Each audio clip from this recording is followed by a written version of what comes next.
Bienvenidas y bienvenidos a su programa Ya lo dijo la Corte, en el cual analizamos los fallos emblemáticos, las sentencias más importantes del máximo tribunal de la República. En esta ocasión vamos a platicar del amparo en revisión 492-2014, que nos va a permitir reflexionar acerca de un concepto relativamente nuevo, que es el concepto de interés legítimo para efecto de presentar una demanda de amparo y para acreditar lo que llamamos técnicamente la legitimación activa, pero también de un tema que es el que está en el fondo del debate que la Corte desarrolló en esta sentencia en torno a la libertad de expresión y la manera en la que la libertad de expresión importa para una democracia representativa, robusta, funcional, etcétera. Para entender los alcances de esta sentencia y para que nos ayuden a ver cada uno de estos aspectos, le doy la bienvenida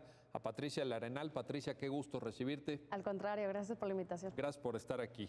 Y a David García Zarubi, nuevamente bienvenido. Muchas gracias, Miguel. Nos has hecho favor de acompañarnos y siempre es un placer platicar contigo. Es un placer estar aquí. Muchas gracias, Miguel. Oye, David, pues como sabes, siempre, sobre todo en tratándose de amparos, porque a veces en acciones de inconstitucionalidad o en controversias es diferente, pero en amparo nos gusta empezar el programa con un relato de hechos para que las personas que nos están viendo entiendan cómo surge el caso y cómo recorre el periplo procesal correspondiente hasta llegar aquí a la Suprema Corte, y eso permite que quienes integran el máximo tribunal de la República se pronuncien. Ayúdanos con esta parte, sí, por favor. Por supuesto. Este es un amparo indirecto que se promueve por parte de un periodista que además es parte de una ONG, una organización dedicada a proteger la libertad de expresión, y él impugna un artículo, el artículo 398 bis del Código Penal del Estado de Chiapas, que fue emitido en mayo de 2013.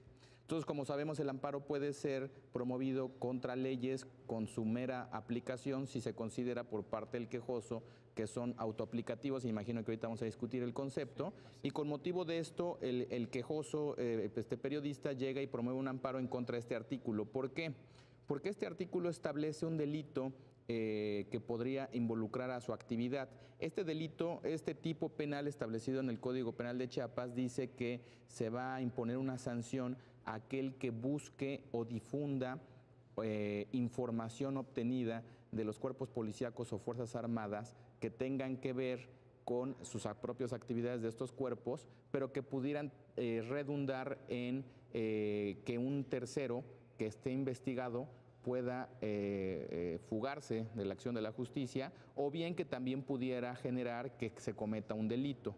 Entonces, este periodista dice, bueno, si esto tiene que ver con la obtención de información que tiene que ver con los cuerpos de las Fuerzas Armadas o policíacas, y también decía este tipo penal que estuviera reservada o que fuera confidencial, y si esto puede llevar a la comisión de un delito o la fuga, pues entonces esto me puede involucrar a mí en mi actividad, porque yo soy reportero, me dedico a la protección de la libertad de expresión, y justamente en estos momentos los temas sobre los cuales hay una gran actividad periodística son justamente las funciones de seguridad pública. Bueno, en los últimos años es casi el tema estrella, ¿no? Así es. Vaya, los medios de comunicación se han vuelto, lo digo con respeto y toda proporción guardada, pero casi medios de nota roja. Así es, por la cuestión es más, un poco de contexto de la norma se promulga en mayo de 2013, y justo el legislador lo que tenía una preocupación es cómo se estaban filtrando información de las fuerzas policíacas y de las fuerzas armadas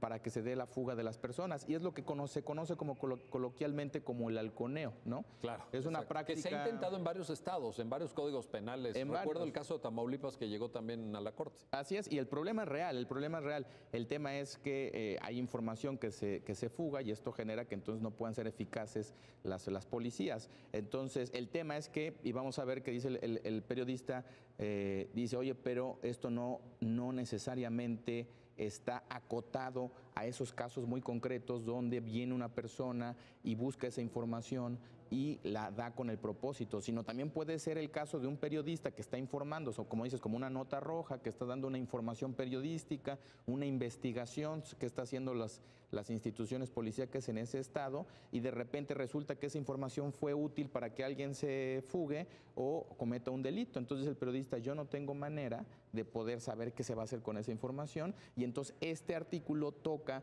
en el centro de mi libertad de expresión. Se viene al juicio de amparo en contra de este artículo diciendo, yo no he sido motivo de un proceso penal, no hay ninguna investigación, que él sepa, dice, solamente se publicó la norma y estoy entendiendo que esto va a incidir en mi actividad profesional, por tanto se va al amparo. Aquí es importante porque el juez de distrito admite la demanda, sin embargo, en sentencia decide sobreseer en el juicio porque consideró que se actualiza el artículo 61, fracción 12 de la ley de amparo. Esta fracción dice que es improcedente el juicio de amparo si no se afecta el interés legítimo y en el caso de las normas generales, si éstas requieren un acto de aplicación.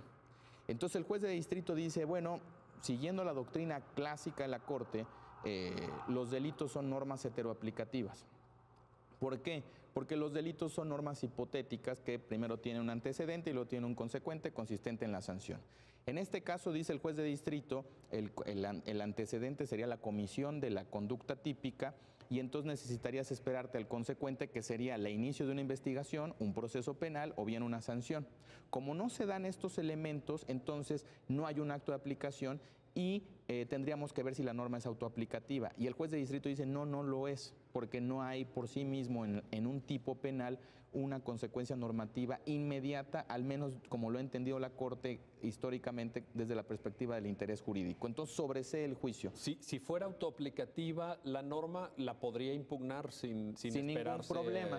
Así es. Con la pura entrada en vigor. Con la pura entrada en vigor. Ahora, a lo mejor podría haber una discusión si las normas penales son autoaplicativas, pero esta discusión se saldó el siglo anterior, cuando la jurisprudencia tradicional de la Corte había dicho, no, los tipos penales son normas heteroaplicativas. Por supuesto que las normas penales intentan disuadir conductas y se espera que los ciudadanos cumplan con la obligación primaria de una norma penal, pero la estructura normativa de un tipo penal es heteroaplicativa porque se requiere de una actuación de una autoridad para su aplicación. Entonces, ahí se saldó esta discusión. No se revivió el tema por parte del quejoso, de decir, quiero revivir la discusión tradicional de la jurisprudencia de la Corte, sino que quiero probar el concepto de interés legítimo. Eso es lo que quiso hacer el quejoso. Dijo, tengo un interés legítimo respecto a esta norma penal, y el juez de distrito dijo, no, aunque tienes un interés legítimo, sigue aplicando todavía esta doctrina tradicional. Entonces, se va al recurso de revisión y el tribunal colegiado que admite el recurso plantea a la Suprema Corte si reasume su competencia para conocer sobre este tema. Y la Corte, la primera sala, dijo que había temas importantes, explorar el interés legítimo respecto a la libertad de expresión, respecto de normas penales. Entonces la Corte es así como conoce este asunto y la Corte revoca el sobreseimiento, determina que se haya interés legítimo, estudia el fondo de la norma y la declara inconstitucional por considerarla violatoria del principio de taxatividad referida a libertad de expresión. A ver, vamos hacia allá. Patricia. Pues en esta magistral síntesis que nos acaba de compartir David, hay varios temas. Hay temas que tienen que ver con técnica procesal del amparo. El amparo entendido como una figura procesal. Hay que cubrir ciertos requisitos que están en la ley, evidentemente, pero también está el tema de la libertad de expresión, el hecho de que esta persona sea periodista. Importa, creo, el tema de que se refiera a cuestiones de seguridad pública, que son sin duda alguna temas de interés de todos. Yo no creo que haya una sola persona en México que pueda decir no me interesa para nada las condiciones de seguridad pública que se viven en el país. Me parecería de una tremenda irresponsabilidad. Y luego está el tema técnico que tú como penalista obviamente pues es un poco tu tema, ¿no? Que es esto de la taxatividad, cómo deben estar redactados los tipos penales. Esta discusión que viene de la doctrina penal de hace tiempo sobre los tipos penales en blanco o la indeterminación semántica de a veces de vocablos que usa el legislador donde no sabemos bien a bien qué está prohibiendo. Claro. Y eso nos deja en una incertidumbre, nos deja en una inseguridad jurídica, ¿no? ¿Por dónde quieres empezar, Patricia? A ver. Claro, no, yo diría, tan importan estos factores que has mencionado que me parece que sin ellos no sería posible dar cuenta de la explicación que nos hace la sentencia acerca de por qué sí se cumple con el interés legítimo. Es decir, la sentencia en este apartado, en el primer apartado en el que tiene que afrontar la pregunta del sobreseimiento, necesita recoger todos estos elementos, ¿no? Entonces, curiosamente, tiene que atender algunos de los principios del derecho penal, alude y dice, eso lo veré en el fondo, pero aquí hay algo que tomar en cuenta. Y por otro lado, también tiene que tomar en cuenta la dimensión, las dos dimensiones que conocemos de la libertad de expresión, la personal y la colectiva. A ver, ayúdanos a entender esas. Claro, entonces la Corte parte de esta doctrina que tiene sus antecedentes desde el 2007, más o menos 2008, ya existían tesis aisladas y de jurisprudencia al respecto. Y básicamente la distinción consiste en tomar en cuenta que la libertad de expresión no solo tiene un componente individual, no solamente protege a quien quiere ejercerla, a quien quiere desarrollar su autonomía de libre pensar, de libre expresarse, sino también tiene una dimensión colectiva. Y esta dimensión colectiva básicamente está pensando en las condiciones de la democracia representativa. ¿Por qué la persona tiene derecho a acceder a la información, a compartir los circuitos de deliberación? Y se pregunta en este momento la sentencia por qué es relevante o particularmente relevante la posición del periodista, ¿no? Y parece sumamente relevante cuando es quien por su profesión decide y tiene que formar parte de estos circuitos de deliberación. Entonces ahí está la dimensión colectiva, ¿no? Donde la persona tiene derecho a llegar a esa información, conocerla, pero también producirla y darle a conocer a la colectividad qué está sucediendo en este problema en particular, qué está sucediendo con la seguridad pública.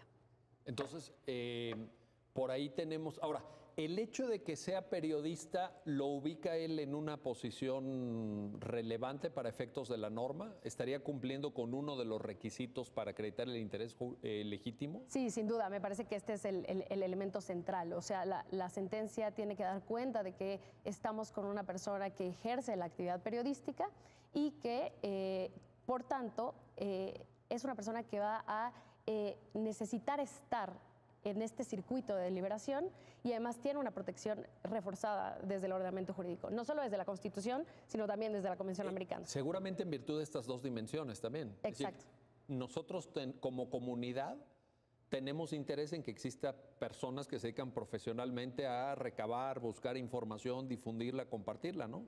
O sea, también hay un interés en términos de democracia representativa. Exactamente, y por eso me parece que lo que hace la sentencia es poner mucho énfasis en cómo esto se conecta con otros principios de la Constitución. O sea, no solo es la libertad de expresión y el acceso a la información, sino también estamos hablando del 39 y el 40 constitucional, que establecen sobre soberanía y forma de gobierno, ¿no? Sobre la forma de gobierno, exactamente, la forma representativa y democrática de gobierno. ¿Y por qué es importante? Por lo que dices, me parece que la sentencia deja muy claro porque la labor del periodista importa para que la colectividad pueda consumir información pública, pueda conocerla y desde ese punto de vista parece que sí la posición del periodista debe estar reforzada de alguna manera. Esa es la intuición de la que parte, me parece, la sentencia. Toma en cuenta obviamente criterios internacionales que refuerzan eso. Da cuenta de Comisión Interamericana también, que siempre ha sostenido una postura en el sentido de que los periodistas están dentro del grupo de defensores de derechos humanos y por tanto me parece que la sentencia destaca esa particular posición. O sea, se engarza en una serie de precedentes interamericanos, etc. Exacto, sí. Oye, David, ¿qué tanto cuenta? Digo, la sentencia lo menciona, pero te pido que nos ayudes a entenderlo y que nos ayudes con una digamos, explicación. ¿Qué tanto cuenta el llamado efecto inhibidor? Que es algo que ha sido explorado, por ejemplo, por la jurisprudencia norteamericana en temas de libertad de expresión, etcétera, para poder situar a este periodista en la acreditación del interés legítimo sin acto de aplicación del tipo penal. No sé si me estoy explicando. Es decir, el periodista puede decir, el hecho mismo de que la norma exista, aunque no me la hayan aplicado a mí, el hecho de que la norma esté vigente y que yo sea periodista, me pone en una situación donde yo ya tengo que pensar qué digo. Sí. Yo ya tengo que medir el efecto de mi trabajo, estaríamos ante un efecto inhibidor y cómo se proyecta el tema del interés legítimo. Sí, y creo que ese es el punto clave en el interés legítimo, porque la Corte identifica en su sentencia que ese efecto inhibidor es el daño real, actual y cualificado que se requiere como interés legítimo para poder impugnar una norma. Ahora, esto no es tan sencillo porque si lo vemos en contraste con las normas penales, y esta fue la discusión que tuvieron los ministros, las normas penales de por sí tienen un efecto disuasivo. Esperamos que tengan un efecto disuasivo en todos los ámbitos. O sea, ¿no? Se trata de que no cometan los delitos. De no cometan los delitos. ¿Qué hace de especial a este caso y por qué no podríamos, o sea, por qué este caso es especial en relación a los demás? ¿Por qué en los demás no podría unirse al amparo directo contra leyes, contra una norma penal que no tiene que ver con la libertad de expresión y tiene que ver justamente con la posición especial de la libertad de expresión en una democracia, dice la Corte? Dice, y esto tiene que ver con una construcción que ha venido haciendo desde la novena época la Corte, en el sentido de que la libertad de expresión es un derecho que tiene una posición privilegiada, porque la libertad de expresión es un puente para el ejercicio de todos los demás derechos políticos. Entonces, la libertad de expresión es la que permite construir una ciudadanía, la libertad de expresión es la que permite formarse una idea, transmitirlas y poder ir a votar el día que sea necesario o incluso para formar una identidad política, y esto es especialmente cierto cuando esa libertad de expresión se utiliza para ser crítico respecto al gobierno. Entonces, esto ha generado que la Corte, por ejemplo, empezara a distinguir escrutinios de validez. Entonces, hay escrutinios estrictos y hay escrutinios ordinarios. Y la Corte ha dicho, cuando se afecta la libertad de expresión, hay escrutinio estricto. En todos los casos, dice la Corte, no. Por ejemplo, no la libertad de expresión en materia comercial, sino en discurso político. Ahí especialmente hay una sobreprotección, que podríamos decir en la jurisprudencia de la Corte, porque ese discurso político es aquel que el ciudadano utiliza para criticar al gobierno. Y ahí es donde el juez tiene que intervenir para dar las protecciones necesarias. O sea, en esa área estaríamos ante la mayor apertura. Estaríamos exactamente sobre la mayor protección posible que la Constitución ofrece a la libertad de expresión, es cuando un ciudadano se para y critica al gobierno, ¿no? Entonces ahí la Corte dice, todas mis focos rojos se van a prender como Poder Judicial cuando haya normas que parecieran inhibir a ese ciudadano a ejercer esa libertad de expresión frente a un discurso político de crítica. Entonces lo que dice la Corte es, no es que me preocupe o que voy a cambiar mi doctrina del interés legítimo respecto a las normas penales porque estas disuaden. Y no basta disuadir a un ciudadano para que pueda decir que éste se puede oponer a una ley. Esto solamente va a ser en libertad de expresión, porque en libertad de expresión inhibir a un ciudadano a criticar al gobierno tiene efectos que trascienden la perspectiva netamente individual y tocan directamente al corazón de un gobierno democrático. Entonces la Corte dice, incluso su sentencia dice, el interés legítimo no se va a aplicar de manera homogénea a todos los casos. Cuando hay libertad de expresión, un efecto inhibidor sí me va a actualizar un daño actual, real y efectivo, y en este sentido se reconoce el interés legítimo, que tiene que ver con la discusión que tenían ahorita con Patricia, en el sentido que el interés legítimo, dice la Corte, requiere trascender analíticamente la perspectiva individual. Todos sabemos que la libertad de expresión puede servir para que nosotros nos realicemos como personas. Sí, tiene que ver con autonomía. Con autonomía, si yo quiero hacer una expresión artística, por más que no tenga ningún tipo de criterio estético, sí. ¿no? Pero igual estás protegido. Estoy protegido y esa libertad de expresión me permite a mí hacer cosas para realizarme como persona. Pero cuando yo utilizo esa libertad de expresión para criticar al gobierno o para hacer una propuesta, esa libertad de expresión beneficia a todos. Y la Corte dice en el interés legítimo, cuando venga libertad de expresión hay que tener cuidado qué tipo de dimensión analítica nos están pidiendo. La individual, respecto de la cual la pregunta relevante es si la norma afecta las condiciones de ejercicio de autonomía de la persona, o si vienen desde la perspectiva analítica colectiva, desde donde la pregunta es distinta. La norma afecta las condiciones de participación en los canales de deliberación política de este ciudadano, y la Corte dice, el juez de distrito se concentró en la primera pregunta y por eso se dijo que no era una norma autoaplicativa. Si nos pasamos a la segunda pregunta, vamos a ver que ese periodista efectivamente está resintiendo una afectación, porque el hecho de una norma penal que le dice que lo va a sancionar de 2 a 15 años si busca información y la propaga, y esa información puede ser utilizada para cometer un delito, ese periodista dice, yo me voy a inhibir y no voy a hacer periodismo, digamos, de la seguridad pública, y entonces quien que sale afectado es él, por supuesto, pero es la sociedad que no va a tener esta deliberación pública y estos canales abiertos para poder criticar al gobierno, o bien incluso para poder también tener información respecto a lo bueno que está haciendo el gobierno, ¿no? Esto va para ambos lados. Pero aquí lo relevante... Porque el chiste es que diga lo que quiera. Que diga lo que quiera. Entonces, si están haciendo... Si es a favor, es a favor. Si es en contra, es en contra. Pero simplemente no hay esa posibilidad, y incluso la Corte dice, es una norma que silencia, ¿no? Es una norma que silencia. El efecto silenciador. Me acuerdo que Owen Fist tenía algún artículo sobre este tema, ¿no? Exactamente. El efecto silenciador. Y que ahí está el tema. Por eso la Constitución, y hay fundamento textual, el artículo 6 y 7, vistos integralmente, parte de sobre todo el 6 dice, están prohibidas las violaciones a la libertad de expresión, vías directas o vías indirectas. Y son estas vías indirectas las que le preocupan a la Constitución.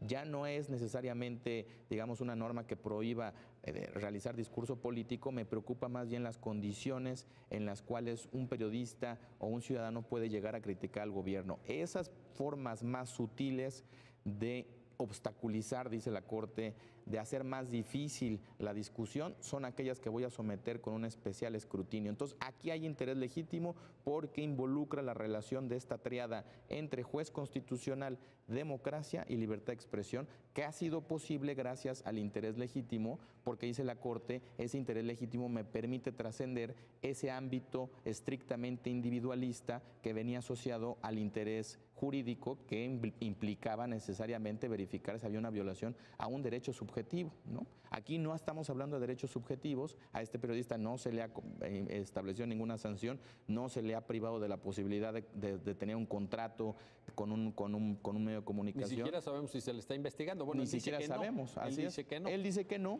pero eso, dice la Corte, es irrelevante porque no estamos viendo esa perspectiva subjetiva, estamos viendo la parte colectiva en la que él participa, pero la sociedad está interesada, y entonces por eso dice la Corte que este interés legítimo no es de aplicación mecánica.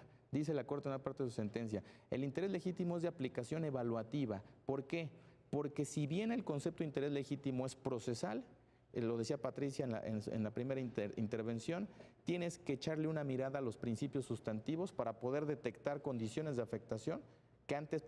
nuestras clases de amparo nos decían, los temas procesales no se ven con el fondo. Sí, ¿no? pero es que este caso es especialmente emblemático en esto que estás diciendo. Me parece que aquí forma y fondo, sí. Lo procesal se conjunta con lo sustantivo. Con lo sustantivo, y es porque la afectación solo puede ser visible con los prismas de las normas sustantivas de la Constitución, porque él no viene a alegar una violación hacia su persona abiertamente o algo, viene diciendo hay una afectación a la estructura constitucional de democracia representativa en la cual yo estoy participando. Entonces la Corte dice, lo decía Patricia también, es indispensable que volteemos a ver al 39 y al 40, al 6 y al 7. Delinean un tablero de deliberación pública, y yo tengo que ver si ese tablero está siendo afectado con esta norma penal. Ya en el fondo, que esto es también importante porque de esta sentencia se podría decir, bueno, entonces si todo lo vamos a ver en el interés legítimo, ¿qué dejamos al fondo, no? Y la Corte dice, no, lo que quiero ver es si hay un principio de afectación, ya en el fondo veremos si esa afectación está justificada, ¿no? Ahí es donde viene el debate sobre la norma. Bueno, vamos a hacer una pausa, no se vayan, regresamos enseguida para seguir platicando con Patricia Larenal, con David Garcés Arube sobre este amparo en revisión 492-2014. No se vayan, regresamos enseguida.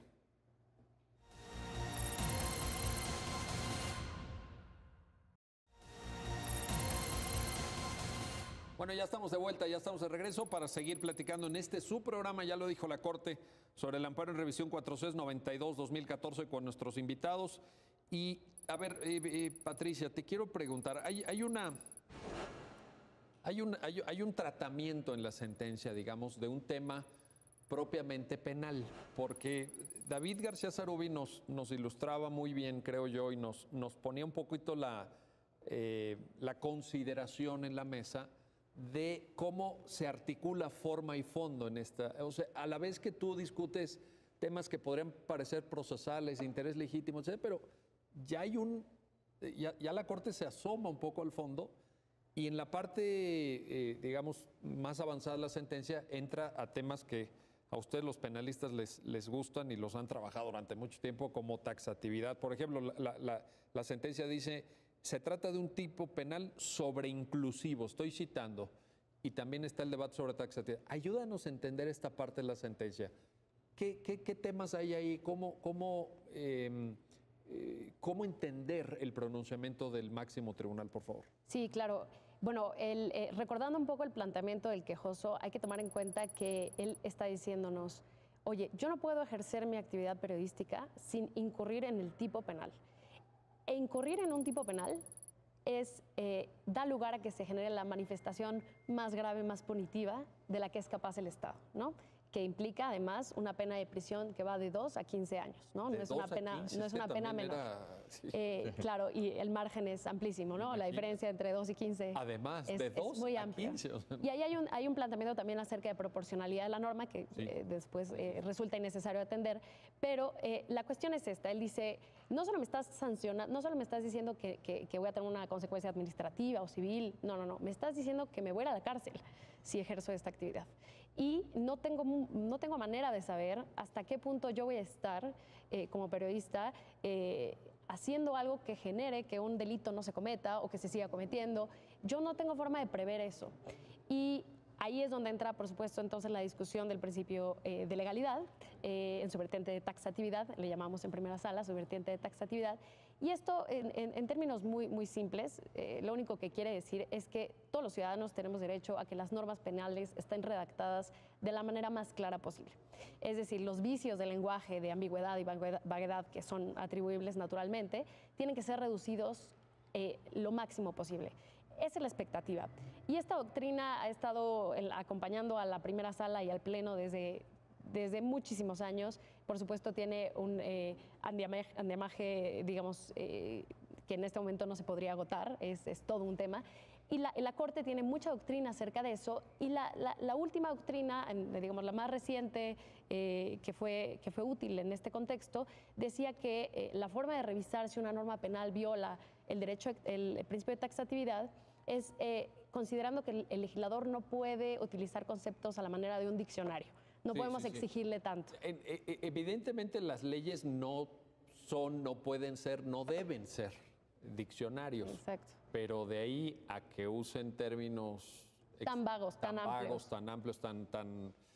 que haya una determinación, una indeterminación, mejor dicho, en la prohibición penal. Ese es el punto, ¿no? Exacto. Entonces, la Corte considera este punto y dice, oye, si hay un problema de taxatividad, lo ve clarísimo, pero sobre todo, este problema de taxatividad está conectado con el de libertad de expresión.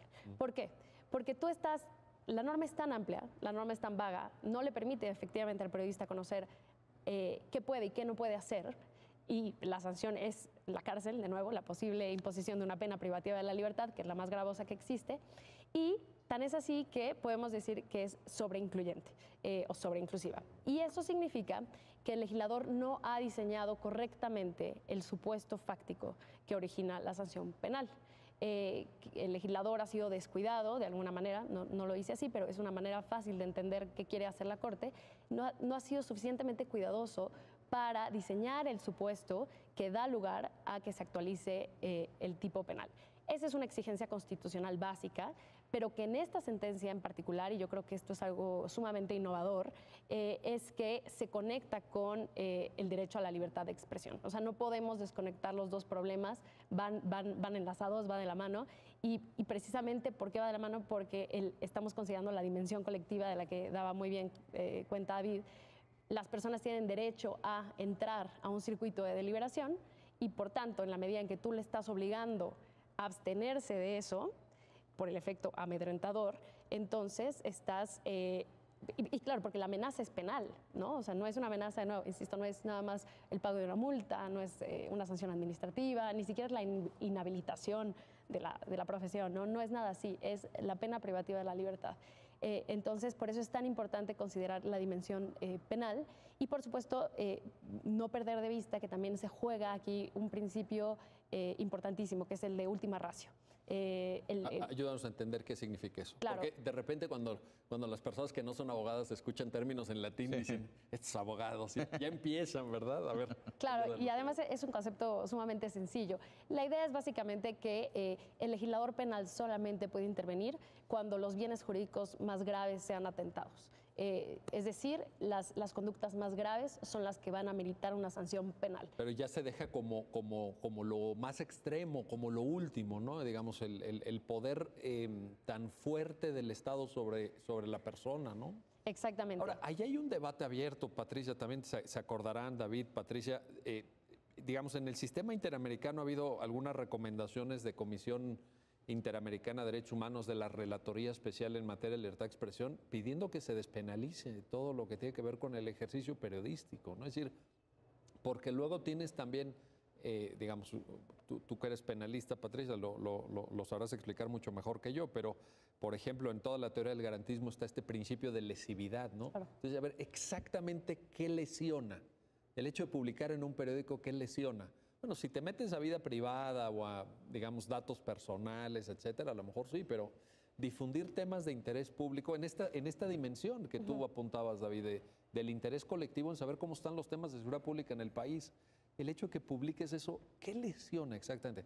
Ferrajoli, por ejemplo, un autor clásico del garantismo, dice, el principio de lesividad exige un daño material, Sí. a un bien material, no algo imaginario, no algo abstracto, etcétera. No la idea de que, oye, ya pusiste que están robando demasiado aquí o que no sé qué, y a lo mejor ya se van a robar otro. O sea, ¿eso qué?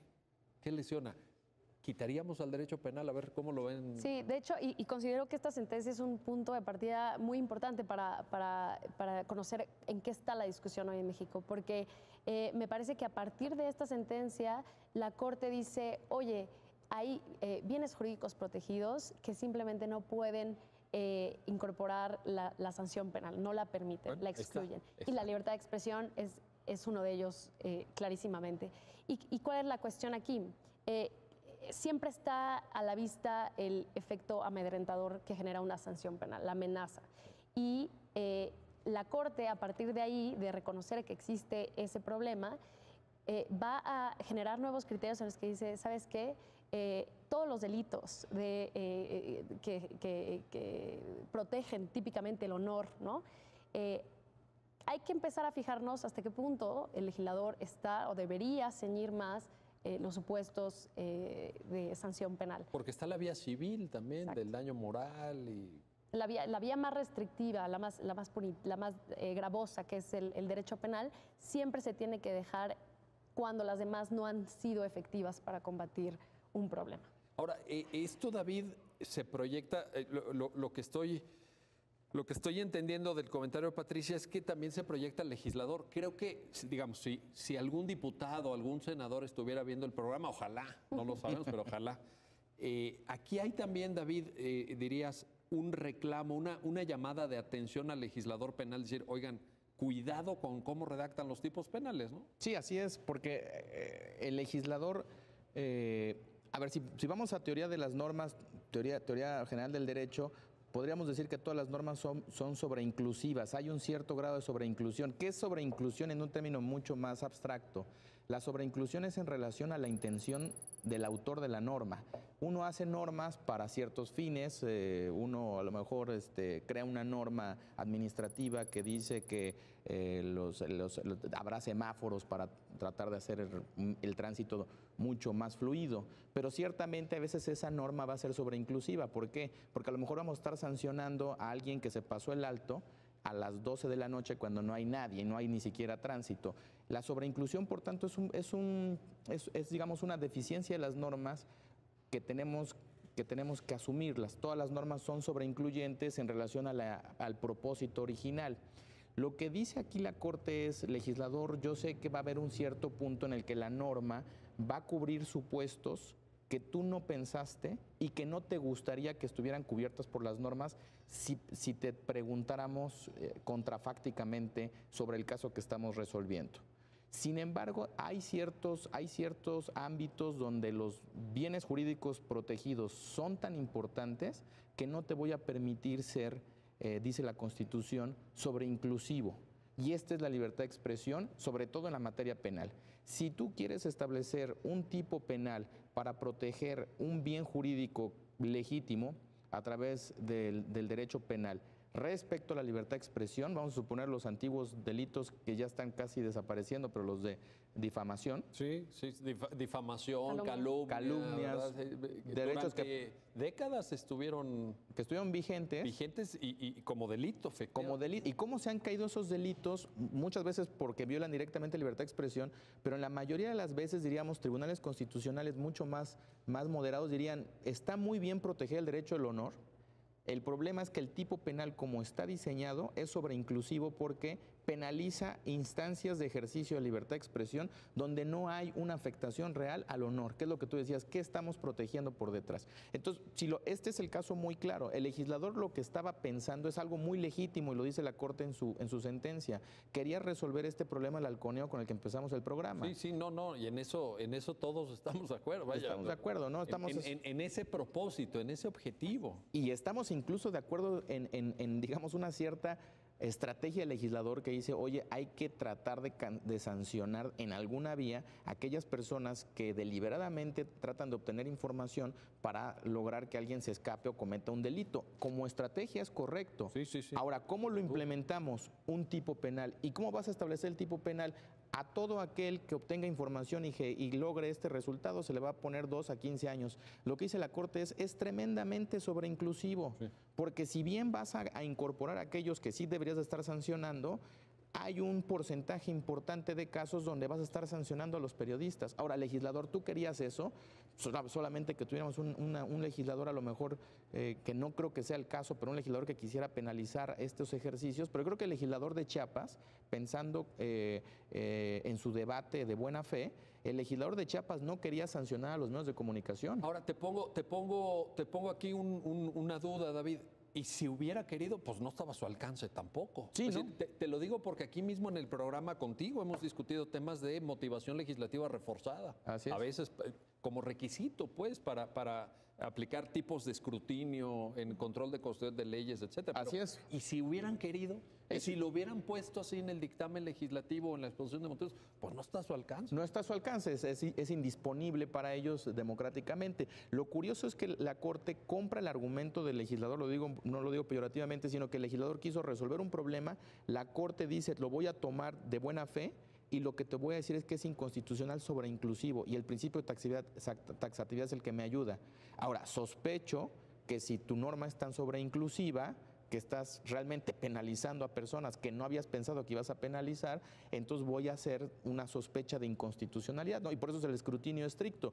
Pero regresando a la pregunta inicial de, ¿es un reproche al legislador? Sí es un reproche al legislador, pero es un reproche que funciona en la jurisdicción constitucional de manera regular. Lo decías tú, los escrutinios estrictos, motivación reforzada, son escrutinios que exigen máxima racionalidad al legislador. Los escrutinios ordinarios son escrutinios que en la Corte solo exige una mínima racionalidad del legislador. Y tenemos muchos ejemplos donde la Corte ha dicho en escrutinio ordinario, son normas sobreinclusivas, pero es parte de la experimentación democrática. Si la norma resulta ser tan sobreinclusiva, la democracia va a dar los propios mecanismos de corrección.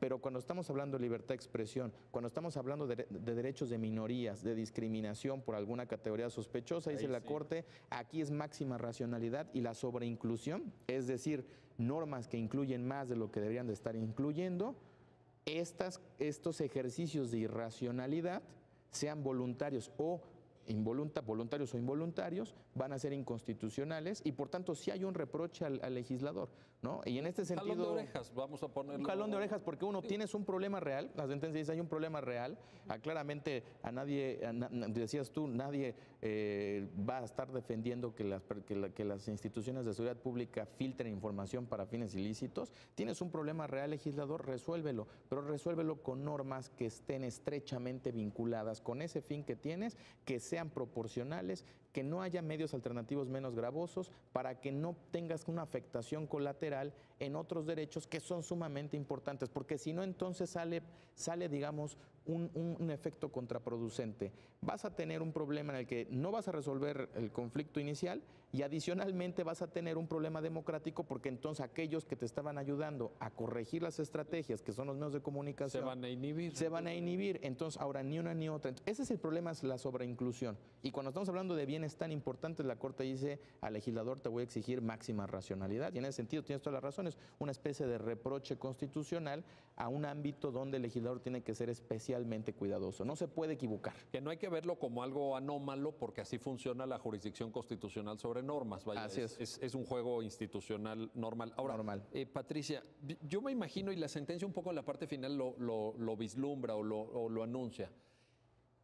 El peligro, lo voy a decir de manera respetuosa con nuestros amigos y compañeros del Ministerio Público y de la Fiscalía, pero el peligro que un tipo penal redactado de esta manera supone en manos de un Ministerio Público. O sea, es una especie de amenaza, entre comillas, una especie de espada que pende sobre la cabeza de un periodista. ¿Cómo lo ves esa parte? Claro, y de hecho hace falta poner énfasis en una de esas discusiones que están presentes en la sentencia. Nos dice que aquí hay que ver la violación al derecho a la libertad de expresión desde dos ángulos. Uno, desde el ciudadano, que no puede, en este caso el periodista, que se siente inhibido para ejercer su profesión debido a la amenaza de una sanción penal. Pero también desde el punto de vista de la autoridad, porque le da un margen tan amplio para poder introducir, y así lo dice la sentencia, introducir sus propias valoraciones a la hora de instar la acusación, a la hora de abrirle un proceso, de acusarlo, y va a poder prácticamente incorporar cualquier tipo de apreciación subjetiva acerca de qué hizo tal persona, qué hizo el periodista para evitar que alguien fuera, que algún sujeto activo de un delito fuera descubierto. Y eso le da un margen demasiado amplio, demasiado discrecional. Esto nos regresa a la discusión en la que ya estábamos con David acerca de por qué le tenemos que pedir un poco más al legislador, que esté pendiente de por qué las autoridades encargadas de instar las acusaciones penales, los ministerios públicos, los fiscales, tienen que tener un poco más, tienen que actuar con normas mejor ceñidas, ¿no? Más limitadas, con supuestos fácticos mejor determinados. Porque entonces, si no hacen ese trabajo legislativo, estás permitiendo que las autoridades administrativas prácticamente puedan acusarlo a uno, pues, por lo que sea, ¿no? O sea, que aquí la frontera, aunque la Corte, de manera muy correcta, creo yo, usa el término discrecional, permite un ejercicio discrecional de atribuciones o potestades de los órganos públicos. Pero aquí la frontera ya entre discrecionalidad y arbitrariedad, esa antigua discusión del derecho administrativo español, ¿no? De García Enterría y ese tipo de autores. Discrecionalidad, arbitrariedad. Ya cuando el tipo penal es muy, digamos, muy vago, muy indeterminado, la frontera se borra también. O sea, estoy hablando de la aplicación práctica del tipo penal. Claro. O sea, pensemos en personas de carne y hueso que de pronto dicen, y se me hace que este periodista, no, pues mira qué anda diciendo, pues imagínate. Sí, sí. La norma me parece que los contenidos de este tipo penal en varios de sus aspectos son muy porosos. O sea, ¿qué quiere decir eso? Que en cuanto a intencionalidad no es claro para el sujeto, el destinatario de la norma, hasta qué punto debe o no evitar que una autoridad conozca de cierta comisión de un delito. Hay otros aspectos, el tema de qué resultado material está esperando la norma, qué exige, y no existe propiamente un daño, ¿no? Entonces ahí tenemos lesividad. Exacto, ahí está de nuevo el tema de lesividad. Y me parece que efectivamente la Corte le quiere decir al legislador, oye, no dejes demasiada discrecionalidad para las autoridades encargadas de la persecución penal, y por buenas razones, porque ya sabemos que ese es un ámbito en el que siempre queremos acotar los supuestos de manera muy estrecha. Fíjate, y en ese siempre, porque esa es una regla, y lo dijiste perfectamente, o sea, siempre hay que poner mucha atención, pero cuando colinda el reproche penal, digamos, o la previsión penal de ciertas conductas con libertad de expresión, pues ese siempre como que se debe escribir con mayúsculas, ¿no? Así es. O sea, ese siempre se vuelve esencial, central, ¿no? Sí, porque estás afectando a la persona que en su caso sea privada de su libertad con motivo de una sanción penal, pero de nuevo regresamos a la dimensión colectiva. Sí. A todos aquellos que tenían derecho a conocer el resultado de una investigación periodística, por ejemplo, acerca de seguridad pública, que ese es otro de los temas, ¿no? Que dice, no es cualquier contenido. No es cualquier tema. Es uno de los temas centrales sobre los que la ciudadanía tiene que conocer para ejercer su crítica al gobierno, al sistema republicano. Yo creo, vaya recordando, pero en los últimos 25 años en este país, las últimas 3 décadas prácticamente, se me ocurren 2 grandes temas de discusión nacional de interés compartido: seguridad pública y economía. Sí. De la crisis de 94 para acá, pues son temas que están ahí. O sea, ¿quién quisiera silenciar esto? De veras, ¿en qué estaban pensando? Bueno, déjenme hacer una pausa. No se vayan, regresamos enseguida para seguir con el análisis y comentario de este amparo en revisión 492 del año 2014 con David García Zarubi y con Patricia del Arenal. Regresamos enseguida.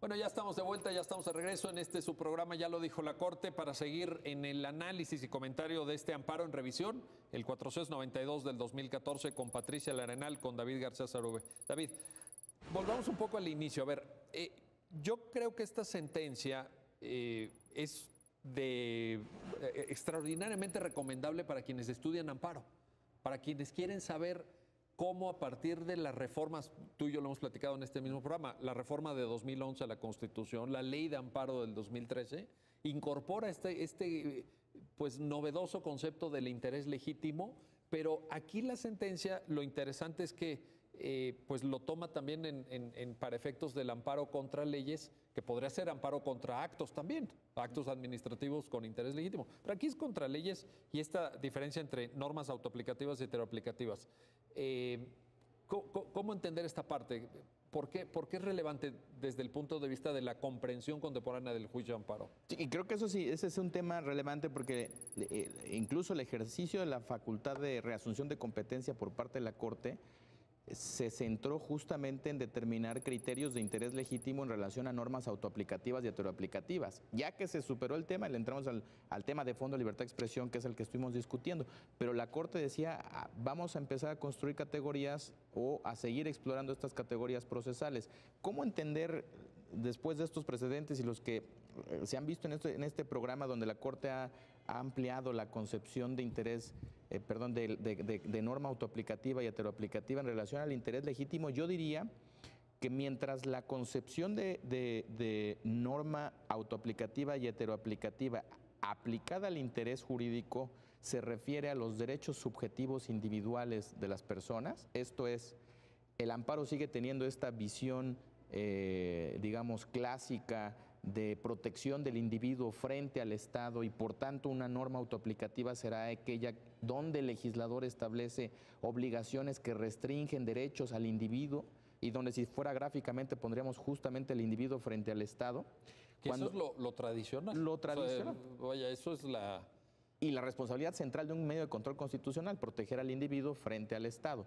Y ahí tenemos las construcciones conceptuales: interés jurídico, norma autoaplicativa, correcto, norma heteroaplicativa. Cuando el sujeto visto individualmente es afectado por una norma del Estado, si es con motivo de su publicación, es autoaplicativa. Si se requiere un acto de aplicación, es heteroaplicativa. Digamos, esa es la primera parte. Entonces ahí el amparo cumple una función de protección de una dimensión individual. Yo diría que lo que la Corte ha estado construyendo con estos precedentes es, en interés legítimo, una visión mucho más estructural, mucho más colectiva, de entender que el interés legítimo trasciende este ámbito individual para proteger al individuo en su convivencia respecto a la sociedad y el Estado. Entonces, aquí ya no es el individuo frente al Estado, sino es el individuo en un gobierno democrático, en una sociedad democrática, en un medio ambiente, ¿no? en un ambiente libre de discriminación, donde el Estado es un agente más. Y entonces aquí nos podemos ir a interés legítimo por omisión, nos podemos ir al interés legítimo por acción, ¿no? Hemos tenido amparos contra omisión legislativa que se han visto en este mismo programa. Sí. Entonces pareciera que la Corte lo que hace con el interés legítimo, si lo pudiéramos decir de esta manera, es hacer justiciable no solamente las garantías individuales como las entendíamos tradicionalmente, sino hacer justiciable los derechos humanos en el marco de los principios de democracia, de federalismo, división de poderes. Porque la Corte trata de hacer justiciable problemas que trascienden a esta esfera individual y tienen que ver con deliberación pública, con protección del medio ambiente, con convivencia no discriminatoria. Y entonces pareciera, yo diría que estos casos donde la Corte dice hay afectación cuando hay una afectación en la convivencia democrática. Y la Corte en la misma sentencia dice, hasta el momento, y esto fue en 2014, he reconocido 2 casos en los cuales hay una claridad en la justiciabilidad vía interés legítimo de normas típicamente heteroaplicativas que ahora las voy a analizar como autoaplicativas. Una es el caso de matrimonio igualitario. Sí, que aquí mismo lo discutimos, ¿no? Que aquí lo discutimos. Que era el 152, diagonal 2011, sí, donde la Corte dice... El caso de Oaxaca. El caso de Oaxaca, que sí, te acuerdas que habíamos discutido que eran un grupo de personas que decían yo no me quiero casar. Sí, sí, no le habían solicitado al juez del registro civil casarse ni nada, pero y ahí viene el concepto de categoría estigmatizadora. Estigmatizado. Entonces, hay normas que parecieran que sin ser aplicadas generan una afectación a aspectos estructurales del modelo democrático constitucional, donde la Corte dice, por su gravedad, las voy a hacer justiciable.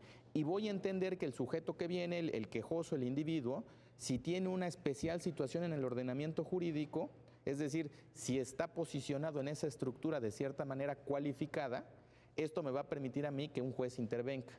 Ahora, no siempre ha sido así, porque también hay otros casos donde la Corte, y pues estoy pensando, por ejemplo, el caso de Yo Contribuyente, un caso donde la Corte dijo, yo no le voy a entrar, a pesar de que haya aquí y era una norma fiscal que tenía algunas complicaciones ahí a la luz de los quejosos, y decían estos quejosos, oye, yo tampoco fui destinatario de la norma, pero tengo una afectación. La Corte dijo, sí hay una afectación, pero no suficiente para hacerlo justiciable. Entonces, ahí no reconoció el interés legítimo. Ahí no reconoció el interés legítimo, era una norma fiscal que establecía ciertas exenciones para terceros y estos quejosos decían yo cumplo con mis obligaciones contribuyentes y la afectación que se me genera porque otros no paguen impuestos es suficiente. La Corte dijo, claro que es una afectación, pero no de aquellas que trascienden a esta estructura profunda, constitucional, de democracia, de no discriminación, de medio ambiente, donde la Corte sí ha dicho, aquí sí le voy a entrar. Entonces creo que la Corte, para efectos del amparo, que decías, ¿cómo entender el amparo ahora?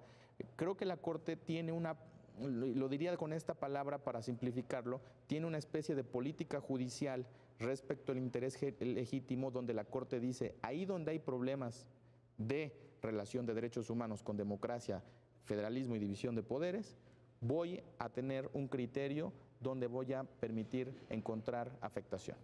Donde no hayas estas afectaciones, voy a seguir con el esquema anterior, ¿no? Yo creo que es de donde se ha ido construyendo, insisto, medio ambiente, no discriminación, libertad de expresión, serían las 3 esferas principales donde la Corte ha entendido que el interés legítimo alcanza para hacer justiciable estos problemas, que no alcanzaría bajo una concepción clásica de derechos subjetivos. Pero grandes temas y mucho por plantear ahí.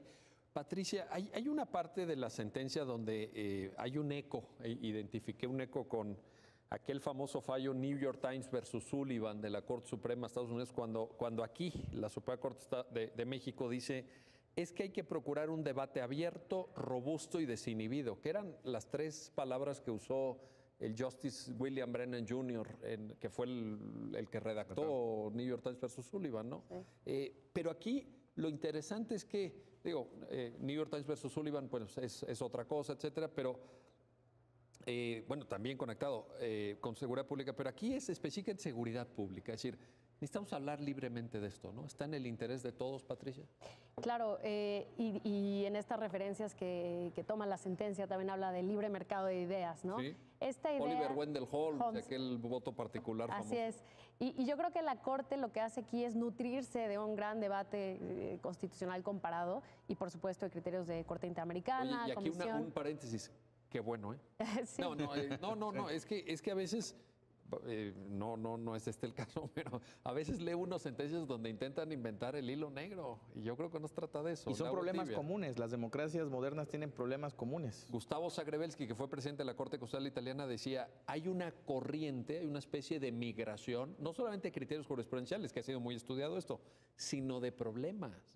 Si los problemas que llegan a los tribunales constitucionales son parecidos, mejor fijarse en esto, ¿no? Claro, y aprender, ¿no? De los grandes pronunciamientos, tomar las grandes consideraciones y decir, oye, aquí está la misma preocupación, ¿cómo abrimos el mercado de ideas? Exacto. Y sobre todo para un tema tan central, ¿no? Un tema en el que, visto el contexto, el año en el que fue fallado, el año en el que se expide la norma, la ciudadanía está exigiendo conocer esto. La actividad periodística misma está padeciendo suficiente como para ahora colgar una amenaza penal, ¿no? de trasfondo. Entonces, sí, yo creo que la Corte en este caso lo que hace es aprender mucho de ese lenguaje, ¿no? de constitucionalismo comparado, y de alguna manera incorporar todo lo que es posible para decir, aquí hay un problema, vamos a juzgarlo de manera estricta, vamos a utilizar un estándar de escrutinio estricto y metodológicamente vamos a distinguir los pasos. Entonces, tampoco es una decisión que de alguna manera llegue a una conclusión apresurada, está tratando de justificar los caminos, las vías, distinguiendo por qué si hay un fin legítimo, como ya bien decía David.